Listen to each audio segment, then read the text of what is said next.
Hi, this is Xperia 5 Mark 5 and I'll show you how to change lock screen wallpapers on this device. So open first the settings and then tap to the wallpaper section.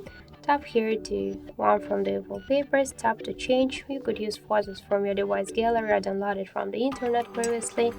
Also, you could use photos, the defaults from your device. Just select one from them, select lock screen, tap to OK, lock screen, and that's it.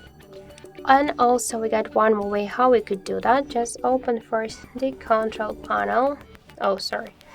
Just home screen. Then just hold it for a while and tap to wallpaper and style. And by the same way, tap to change wallpaper, select one from them. Just you could see the preview here. Tap to OK in the right down corner and click to the lock screen. So that's it. Thank you for watching, and if you like this video, leave thumbs up and subscribe our channel.